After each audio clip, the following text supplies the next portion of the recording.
Hey everyone, welcome back to my channel. This is the Brooklyn Knitfolk vlog, episode number 75. You can find me on Instagram, Ravelry, anywhere I'm on social media as @JacquelineSalem. If you're interested in all of the sewing and knitting and New York kind of content, Instagram is the place for you. And then if you want to see any bonus or additional content, I also have a Patreon, which is patreon.com/JacquelineSalem. Thank you so much for joining me today. I hope you guys are doing well.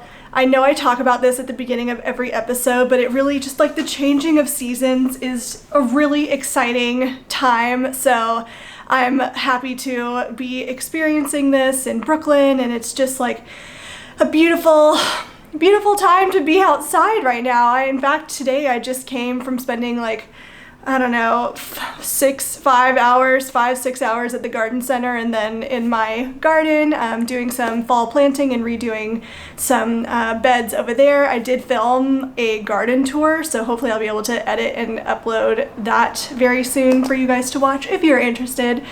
The tomatoes and peppers are coming hot and fast and plentiful. There are so many of them right now, so I just feel so lucky to have that space in a place, you know, like New York City, where gardening space is definitely a luxury, not common at all. So yeah, I'm very grateful for that. But how are you guys doing? How are you holding up? Over here in New York, there's like a lot of the restrictions have been kind of lifting just slightly, like still no indoor eating, still no indoor bars, like nothing like that, but still socially distanced, but some things are still opening. I did hear that Cuomo say that the restaurants are going to be allowed to open soon at 25% capacity, so that's really exciting. But yeah, I know many of you probably have children who are in school. Whatever you decide to do, I hope that's going well for you guys. And how is your making going? I know for me, I was struggling for a little bit there in the previous episode, but it has come back, and now I'm just like in this mood where I want to savor the process, which is like my philosophy anyway. Like I try to sew a little bit or knit a little bit or just work on a craft of some sort every single day, even if it's just for 5 minutes, you know? So doing that has really helped me kind of get back into the swing of things and just kind of making creativity a habit, because I think creativity is definitely a habit. The more you practice that habit, the easier it kind of gets for you. So yeah, have you guys been really inspired to make? Has your knitting been ramping up because of the cooler weather in the Northern Hemisphere? Clean. I haven't honestly seen a huge change in the crafts that I want to work on. In fact, I am going to show you my Astragal sweater. I did start on the second sleeve, but I'm still not done with it. But you know, that's okay. This is meant to be a bi-weekly vlog where I show you the progress I'm making on my projects, and sometimes I'm going to make lots of progress in one area, and sometimes I'm going to make lots of progress in another. So if you're like me and make slow progress in general, then, you know, you can relate, I'm sure. But anyway, oh, by the way, well, I guess I'll talk about it when we get to it, but just always, as always, thank you so much for your guys' advice. It's amazing. Let me turn this inside out. 1 second. This is the Astragal Sweater. It is a pattern by, and I've said this in previous vlogs as well, I don't know how to pronounce the designer's name, but it's Ainur Berkimbayeva. I'll put it on this in the show notes for you, which are always down in the description box in case you're curious. This is the Astragal sweater, and I am knitting it out of Brooklyn Tweed Loft in the wool socks colorway.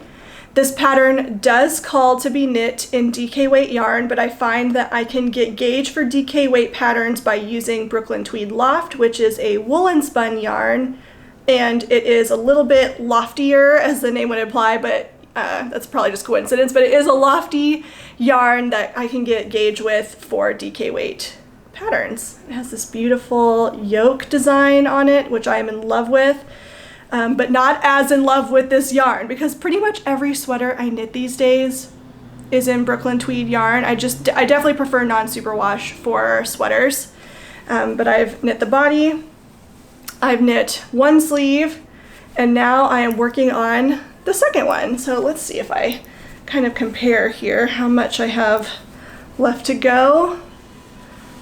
About that much.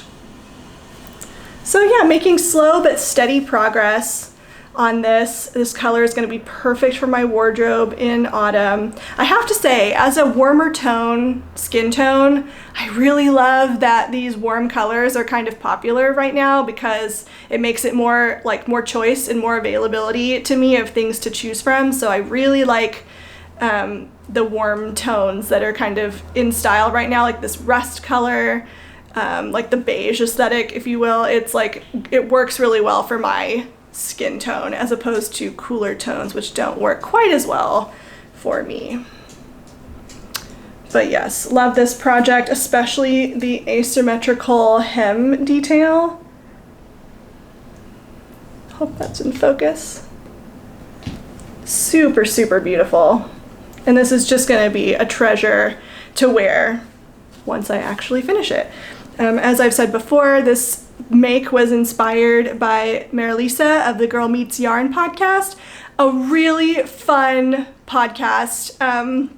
Definitely one of my favorites. I never miss her episodes, and yeah, I love her entire wardrobe too. We just have a very similar style aesthetic, so if you like the projects that I make and the patterns that I pick out, you would love the patterns that she picks out too, because I feel like every time she shows something, I'm like, yep, that's going right into my queue, or that's going right into my shopping cart. But yes, so making slow but steady progress on that, hoping to finish that before it starts getting too cold, especially so I can wear it for autumn. Because last night, or yesterday afternoon, I should say, it was like the first like truly chilly like afternoon where I was like actually cold without a sweater. I was wearing this dress, in fact, which, by the way, you may recognize if you watched my previous episode or watched my Instagram stories where I tend to sew garments and show. This is my latest kind of design using McCalls M7975 for the bodice. And then I drafted a half circle skirt and added these ties to the top. And I think it turned out super cute. It's so comfortable. This fabric is just amazing. This is textured tencel viscose from Blackbird Fabrics in their blue mist color. It's kind of a warm blue, as you can see. I really like the color. And it's just so soft. It's got this like suede-like texture. In fact, I ordered 4 yards of it in white for a different project. I have this applique flower lace that I cannot wait to work with it. My one concern with it though is because it's like a white dress, is I hope it doesn't make like wedding dress vibes. So I need to like make it shorter, or like midi length maybe, or I don't know, something like that. But I don't even have that textured tencel viscose yet. I just ordered it like, I don't know, a week ago. But just to show you this texture on it. It's so, so soft. Really soft. Definitely recommend this fabric for any like occasion types of projects you might be wanting to make. So like prom dresses, wedding dresses, gala dresses, you know, anything where you need to like make like a statement, more upscale dress. This would be a fantastic, or pantsuit. Oh, this would make such a good pantsuit or jumpsuit fabric. It just drapes over the body like really beautifully. It's opaque, substantial enough that, yeah, it ticks all the boxes for occasion or more upscale projects, I guess. But yeah, anyway, love it. This is such a fun project and turned out a bit unexpectedly in the end, because I thought I was going to add those really big bishop sleeves to it, but it was giving me Renaissance fair vibes, so I decided not to do that. Anyway, that is all of the knitting that I have to share with you today, or yarn projects that I have to share with you today. And now I'm going to move along into sewing. I have one finished object to share with you. I have been talking for almost a year about making another cami skirt, and I finally did. So I showed you guys this fabric that came in on the previous episode. This is Tencel Twill, one of my absolute favorite fabrics to work with. It has that twill weave and some beautiful drape to it. It's such a soft fabric as well, just like really buttery smooth. And it's got like a little bit of weight to it. It's a 6-ounce tencel twill, but not so heavy that you couldn't, well, I guess I probably wouldn't make a top out of this, I would say. I probably would not make a top out of it unless it was like a more structured top. This does have you know, very fluid drape to it, but it's definitely thicker. It's more of a bottom weights fabric in my opinion. So I'd either make it for, or use it for dresses, I'd use it for skirts, I'd use it for pants, overalls, jumpsuits, anything kind of like that. And it's, oh my gosh, I just love this pattern. This is my second time, did I say that already? I think I said that. Yeah, my second time making this pattern, which is again the Cami Skirt. It's a free pattern designed by The Hemming. You can access that pattern online, and it's so simple. It is literally 3 rectangles, only 2 rectangles to cut out if you don't add the tie, which I do not add the tie. It's like a faux tie, like a little bow, but I like it without personally. So simple to make, although gathering this tier and attaching it to the top tier is definitely time consuming to do. And of course, the first time I did it, not on the first skirt, but the first time that I attached this bottom tier to the top tier, the tier was way too low on me and it was hitting me below the fullest part of my hips, almost like a drop waist. So it was just not doing me any favors. So I had to measure where the fullest part of my hip was from where this was hitting me at the waist. And I took, I wonder if I have it next to me. It doesn't look like I do, but oh, here it is. Just a white coloring pencil. This is a Prismacolor white coloring pencil. And I measured from the top of the skirt to the top of where I wanted this second bottom tier to be attached and just marked lines all the way around. And then gathered the second tier, which works so much easier if you over gather it a little bit, so that when you are pinning it to it, not too much over gathering, but it's easier to smooth out gathers from the end of the gathering strings than it is to try to make it more gathered, because then you have a patch that's like super gathered at the end if you didn't gather it enough. So I recommend if you make this to kind of do a slight over gather to it, so then you can kind of smooth out the gathers toward the end of the second tier. And then I attach it to the top tier where the white tick lines are. And that worked like a charm when I did it the second time. So I'm gonna make a note of that on my, I wouldn't call it pattern pieces, because while the Cami Skirt does give you the measurement for the height of this, the height of the first tier as written puts the second tier too low for me. So I did make some notes, and I can always measure this skirt for how to make another one, because I'm sure I will in the future. In fact, I've already ordered more tencel twill in the same color as my first Cami skirt, because that one is getting really faded. It's the one thing about tencel twill is that it does tend to fade with washing over time.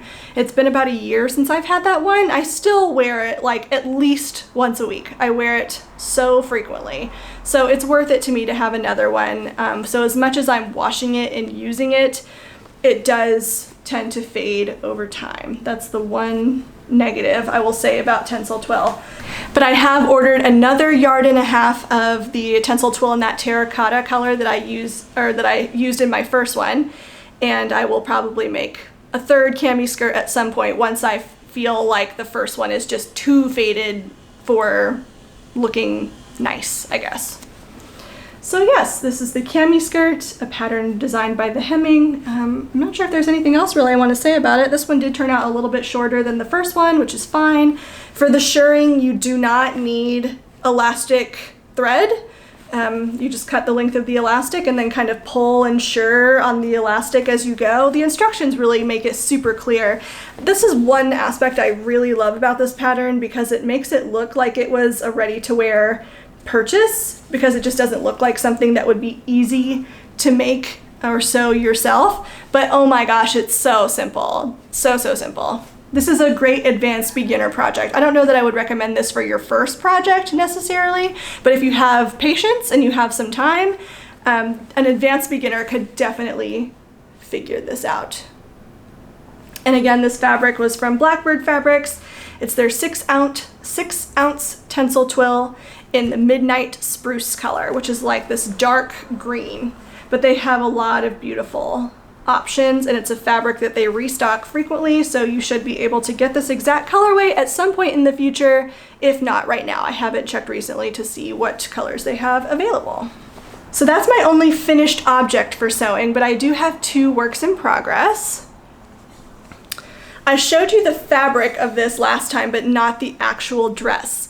This is the French Poetry dress, the Étoile dress by French Poetry Patterns, and it's a V-neck button-up dress, a shorter one. And as I mentioned in my previous episode, this fabric is it's a very bold graphic print, so it's a little loud for what I normally wear. So that's why I figured that the Étoile dress would be the perfect pattern fabric match for this, just because it's a fun, flirty kind of dress and it goes with that fabric. So I really, really like how this is turning out. It's actually almost done. I ordered 5 buttons online, 5 different kinds of buttons to figure out which one would look best, and ended up with these coir, like coconut coir buttons. They're kind of like faux wooden buttons, and I love, love, love how they look on the dress. It has very 90s vibes, I feel, which I'm really loving. And so all that's really left to do is to put in my label up at the top here. It definitely needs a really good press and probably some attention to the facing. With the facing on this particular dress, I do try to, I'm not sure if you're going to be able to see that, but do like some lines of stitching around the facing to keep it from kind of popping out, but I'm not sure. You can see that it's still trying to pop out on here. Facings are really annoying like that, but I just like the look that a facing has because it gives it a clean edge. I have actually sewn a technique in the past on the Demeter dress top version before, where it's using a bias strip, but it flips it all the way to the other side, so it also gives it a clean finish. I might experiment with something like that in the future, but I don't think it would look right or work for this dress actually, because the facing goes on the other side of the button placket, which is interfaced to help give stability to this button-up center front. So a bias facing of sorts wouldn't really work for this particular dress, because that interfacing and facing in general is needed on this button placket right here to help keep this stable enough for the buttons and button placket. So just something to think about for the future, some thoughts if you're ever, you know, planning on making it. It does have the facings. So really I just need to add my label, do some tacking of the facing, some really good pressing, because I don't think I've pressed the side seams yet. I can't remember. I'll probably just press it again to be sure. And then I do have to hem it still. This fabric was definitely a challenge to work with. It's like silk, where it just like wants to spread out on you, and it also has like some odd stretch to it. Not a lot, but like enough to make it annoying when you're cutting it out. And yeah, it was definitely a challenge to work with this. This was some Reformation dead stock that I purchased from Blackbird Fabrics. As you guys probably can tell, I'm a huge, huge lover of Blackbird Fabrics. I just feel like everything I've ever ordered from them, I've absolutely loved, and can imagine several different projects with any fabric that I order from them. But yeah, love this. It's a very flowy fabric. I want to say it's definitely some sort of like it's a crepe. I know that. I want to say it's like a rayon crepe, maybe. I'll put it in the description box because I don't know where my tag went for that. But yeah, definitely a crepe fabric, maybe a rayon crepe. But yeah, these daisies are just so cute, so 90s. And another difference from the regular French Poetry Étoile dress, the Étoile dress has ties on the side, so you kind of finish it with a bias binding that kind of turns into a tie on the sleeve. But I skip that step just because it's a little too, it's not too cutesy necessarily. I like its application in certain fabrics, but with this fabric, it's like such a bold print. I thought it would look kind of weird with it personally. And also it's cut on the bias, so it takes up a lot of fabric just to get those ties. So instead of doing that, I just serge the edge and then turn it under and stitch it down. And that works just fine for me. I've had a few questions from people about how I finished these ties because I guess the instructions are a little bit unclear. Several people actually have messaged me about that. So I'm not sure what to tell you because I've only sewn the ties like one time. I've made this dress like 4 or 5. I think this is my 5th time using this pattern now, and I've used it to hack with other patterns, but each time I've not really done I've not really read the instructions for the tie. I just sort of like kind of sewed it according to what I thought without reading the instructions. So I know I'm not even doing it right because I didn't look at it. So I don't really know exactly what to tell you. But just so you know, you can finish it without the tie. Just finish the edge, turn it under, stitch it down, you're good to go. So that's what I do with this. But yeah, this is a really fun, flirty dress. Again, French Poetry's Étoile dress using a Rayon crepe from Blackbird Fabrics. And this is a dead stock, Reformation dead stock fabric. And then my last work in progress is a new project that you have not seen yet on the vlog, but you have probably seen the fabric potentially. I don't know if I've shown it to you or not. Anyway, this is one of my most used fabrics this year, maybe even ever, because Viscose Linen Noil is one of my big discoveries for this year. I've used it in my Cezanne Jade dress dupe. I've used it in my named clothing Kielo dress, and now I'm using it for a 3rd time, all 3 different colors, in the Wixton shift dress by Wiksten Patterns. I'm loving how this is turning out so far. This color, again, I'm sure, because you can see by my sweater, is just like, it's a good color for me. I really, really like this color, and I love that it's kind of easily available right now because I just think it works really well for my skin tone. It's this like rust kind of dark orange color, very autumnal feeling. I don't know, I just love this color. It took me a little bit to figure out what to do with this fabric. It's been sitting in my stash for maybe like 2 months now. I'm actually nearing the end of my fabric stash. Like I have a lot of remnants and like small pieces, and I don't really have a lot for like larger like dress projects or skirts and stuff like that. So I need to be thinking about placing an order for fabrics to use for fall and winter projects. But anyway, this is the Wixton shift dress, and I'm just loving how it's turning out. It's a dolman sleeve, which means that the sleeve is not set in separately up at the arm side. There is an option for a 3/4 length sleeve, but I'm not going to do that. I've already finished off the sleeve as it is, as a shorter sleeve. This project, this pattern, is such a great beginner project. If you've never sewn anything ever and want to try sewing something, this project would be a fantastic option for you. If you've never sewn anything before and you really want to get into sewing, try the Wixton shift dress or the Wixton top.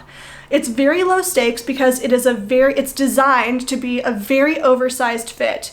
In fact, the model on the cover, it says that she fits into a size 4, but sized down 2 sizes to achieve the look that she is wearing on their cover photo. So this pattern is designed to have a very oversized fit, but you can always size down if you want a more fitted look. I did decide to size down for this just because I'm more comfortable in garments that kind of give my body a little bit more shape. I just feel like I can't pull off those like really oversized garments. I just don't feel comfortable in them. So I sized down to a size 6. My measurements put me in the 8 and the 10. So I was an 8 for the bust and a 10 for the hips. So I went ahead and sized down to a 6. I was afraid to size down to a 4 because I didn't want it to get too small over my hips, and I do like that it has some oversize in the hips and waist. It's a shift dress, meaning it's one straight long seam without any shaping in it on the side.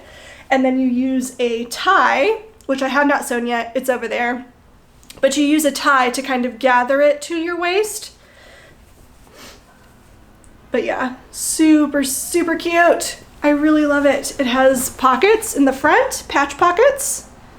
The whole thing kind of needs to be ironed, but it is a linen blend, so I'm not expecting it to look, you know, perfect. I'm really enjoying this pattern so far. It has a gathered detail at the yoke, very simple to execute. Again, I really do think this would be a great beginner sewing project for you.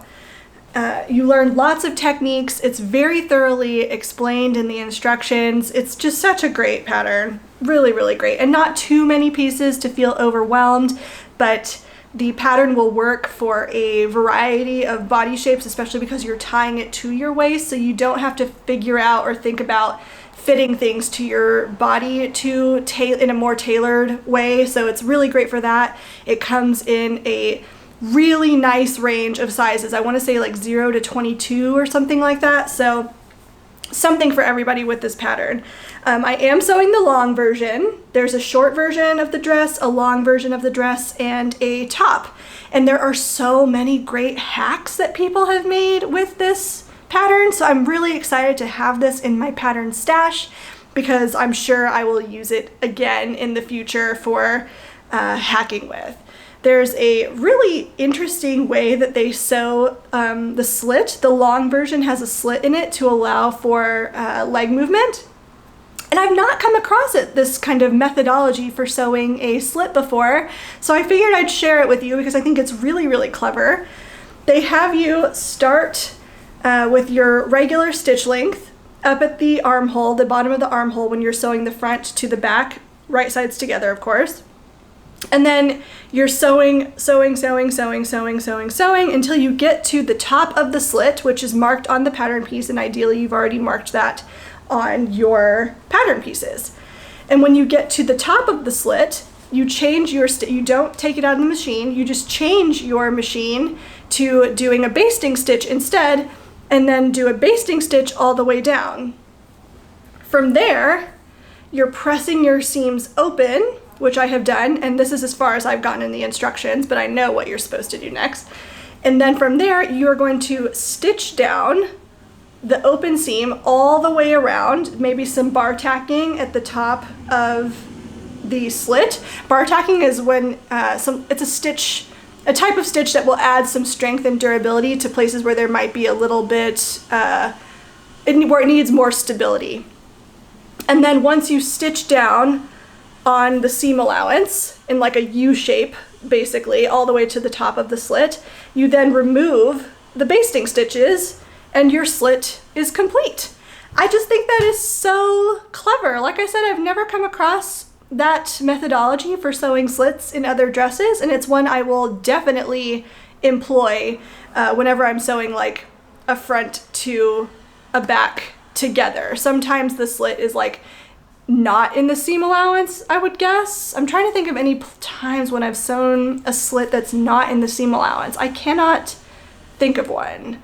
So all I have to say is I think that's really clever, and I'm definitely going to use that methodology for future slit sewing endeavors. A couple things that I changed about the pattern. I top stitched the top of the sleeve here just because I thought it looked nice. That was not in the pattern. And then something I would change in the future, I did stay stitch the neckline, especially for this fabric because it's a very loose weave, so it's going to have a tendency to shift on you after you've cut it. So I did stay stitch this neckline. However, I'm a bit baffled at why they have you do the facing so late in the pattern instructions, like after the hemming even. And to me, that's just a really long time to leave your neckline unfinished in situations where the fabrics even that it recommends, although this is a very versatile pattern. You could use a lot of different fabrics with this pattern. But I'm surprised that they have you finish the neckline so late in the game, because it gives even more time for your neckline to stretch out on you. So next time I will probably, because I've been kind of just going in the order of the directions and what the directions say, but next time I will probably do the facing for the neckline, another facing, as soon as I can. So essentially, as soon as the shoulder seams are sewn for the front and the back, I will then do the facing after that, just because I think that will ensure that the least amount of time to having like an open, unfinished neckline so that it doesn't stretch out. And then the other alteration I think I will make, the pattern does have you it's a pretty deep hem. I want to say it's like a 2.5 inch hem or 2 1/4 or something like that. But rather than just like a really nicely finished, like turned up hem, which looks fabulous, I love that style too. As I was cutting out this pattern piece, it was fringed on the end. And I love how this looks. So I think what I'm going to do is I'll try the dress on, decide how long I want the dress to be on me, and then I'll sew a line of stitching all the way around the dress, almost like a stay stitch line, but just like a line of stitching. And then I will pull out the excess threads to create a fringe like this one, because I just think this looks so cool. And I think because the dress is already quite casual in my execution of it, because I'm using a linen blend fabric, which has this, you know, linen-like texture, and it's also like a more casual pattern. If I made this in like a black rayon challis or a black really drapey fabric, it would have a more elevated look to it. It would be a great like dress for attending weddings or something. It's just like a very mature dress, I feel. I was almost on the fence about making it too, but I felt like it kind of gives me this like art teacher, like cool art teacher vibes. I don't know. I really like it.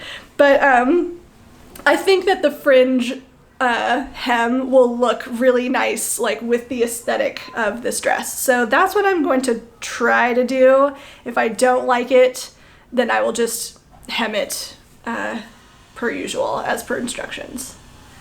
But yeah, I'm really, really liking this. So all I have left to do is to finish the slit on it. I need to sew like the U around it and do the bar tacking at the top. I need to apply the facings and put in my label. And then I will do the hem and the tie. So I'm getting close to finishing this one. I've had a lot of interest in this one in my Instagram stories. People are really excited about it. And so I decided to make a video of my process of me sewing it. So I'm excited I've been filming that video the entire time that I've been making it. I haven't yet decided if that's going to be for YouTube or for Patreon. We shall see, but I'm very excited about making that video. But anyway, that's the end of my projects. I do have a few acquisitions that I want to show you. And this is where I have to say thank you, thank you, thank you for all of your help and suggestions for the pattern match for me last week. I put in a picture of a pattern and I could not find a suitable, put in a picture of a dress and could not find a suitable pattern to replicate this ready-to-wear dress. And you guys totally came through for me. This one was probably one of the most popular suggestions. It is a vintage out-of-stock pattern, and it was very difficult to track down. I did find one, but it is one size too big than what I would have purchased. This pattern comes in one size only, and it's made for a 38-inch bust when I need one for a 36-inch bust, but I figure it should be easy enough to take it in rather than buying a smaller pattern and having to make it larger. But this is the pattern that many of you came up with. It's McCalls 7981. Boy, do I wish there was a way to get this pattern more easily. But look at this top. Look how cute that is. And even that skirt is really cute too. This is just like so in fashion right now. When was this produced? 1982. So it's a vintage Laura Ashley pattern. Thank you so much to all of you who have made suggestions. There were so many good ones. So if for some reason this one does not work out, I have plenty of backup options thanks to you guys. So you really came through for me on that. Thank you. But yes, a vintage Laura Ashley pattern, 7981. And I think this will be perfect for replicating that bodice. So I got that. And then McCalls was having a pattern sale online, so I think they were like $3 or $4 a pattern, so I ordered a few. I ordered McCalls 8162.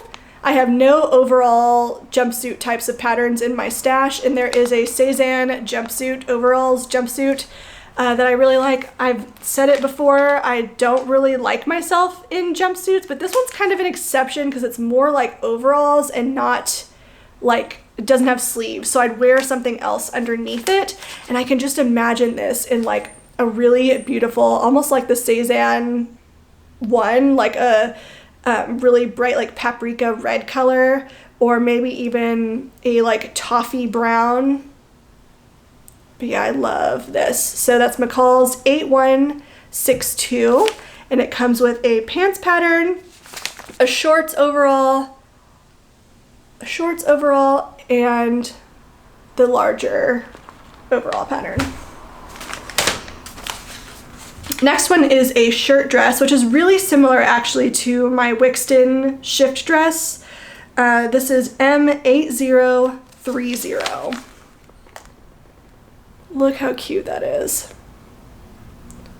It has 3 different options. Most of them really just affect the length of the hem though, and what the hem looks like. They have like this curved hemline, or a straight one. But I love this gathering detail that it has up at the top of the bust where the yoke meets it. And there's also a gathering in the back, just like the Wixton dress, so I just think this one's really cute.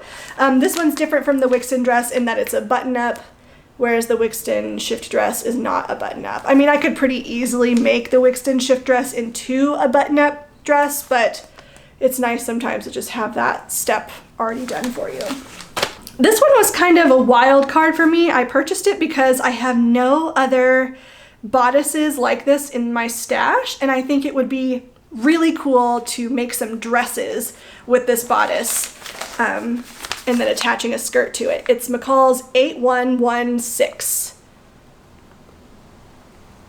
And I love, this is just so cool. It's like a corsety type of bodice pattern. It's meant to be a top, like the whole thing is a top. There's a long sleeve option. There's a long sleeve option, a short sleeve option, and this one with the peplum on it. So essentially, instead of adding the peplum, I would just add like a full circle skirt or a half circle skirt or an A-line skirt. You get the idea. So I think this is really cool. I have nothing like this in my pattern stash already. I really like that one. And then next, McCalls M7974. I think I could use this as a top or as a dress. So if I left off the dress part and just added a hem to the bottom of the top, there's the line drawing, might be a little bit better, easier to see on there. But I think this would make a super cute top, just a top on its own. There's long sleeve, short sleeve with ties, no sleeve at all. And it's a totally button-up dress, which I seem to be in love with right now. And then one last pattern. This one is another jumpsuit actually, but I bought this because of the bodice pattern, not for the jumpsuit. I don't really have any deep V like bodice patterns. The Étoile dress is a little bit different. While that one is a deep V, it's like button up immediately. So it's just like, it would be difficult to work with in a bodice situation like this. It would be difficult to turn the Étoile dress into this. So I went ahead and purchased a pattern to have it in my stash. And I think it would be really cute to add like a peplum bottom to this and like a tie right where the deep V is. or a dress or something. I don't know. I just really liked this bodice pattern. And again, this is McCalls M7777. Those are the patterns that I've acquired. I have one last acquisition, and it's a very special fabric. So Stone Mountain Fabrics recently announced that they were getting more of their coveted Japanese import poppy fabric in. This stuff is very expensive. It's probably the most expensive fabric I've ever purchased. I tend to stick to more inexpensive fabrics, especially because I don't make muslins. So everything I make is essentially like a wearable muslin. And it's not that I'm opposed to making muslins ever. I mean, especially in a situation like when I'm using a $40 fabric, because that's what it was. It was $40 per yard. I will definitely be making a muslin for this project. I have a very specific idea in mind for what I would like to do with this fabric. So Lindsay of The Stitch Fits, I'll be sure to put her Instagram handle on the screen and in the description box below for you with the show notes. She sewed the most adorable corset top using a floral fabric. And the corset top was this free pattern from a YouTuber whose channel I think is called Nava Rose. I'll be sure to put it again in the description box for you.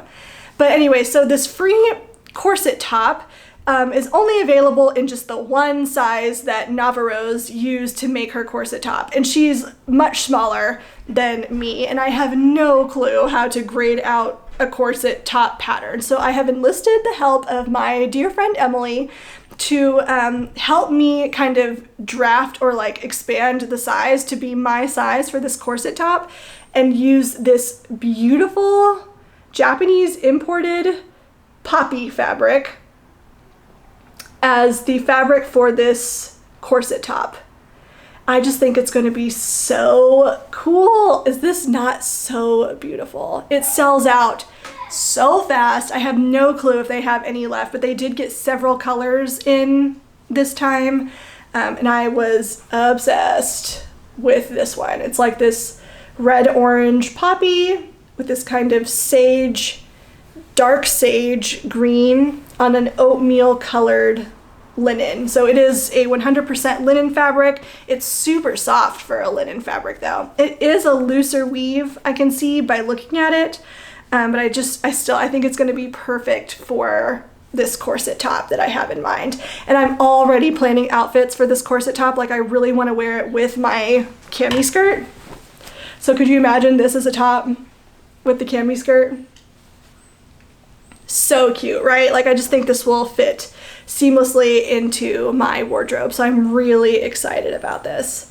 But I will be muslining. Emily has agreed to help me expand the size for my body, but she said I had to promise to make a muslin. She knows me too well. But in all honesty, I would never have cut into this fabric for something like this without making a muslin first. And just while we're on the subject of muslins, if you're new here, I think they are great to make. If you make muslins, like, good on you. Like, that is the way that you should be doing it. But sewing and knitting are my like hobby crafts. In my day-to-day, I'm such a perfectionist with like everything, and I just like have to look into every single option before I can make a decision about something, you know, yada yada yada. If I was the same way about my downtime and my free time and my crafts, I would just never get anything done. It would make the sewing less fun for me. That's the reason why I don't make muslins. It's not that I think that they're useless or a waste of time. They most certainly are not. It's a great use of your time. It's just that I can't imagine trying to put more limitations on the things that are supposed to be fun for me.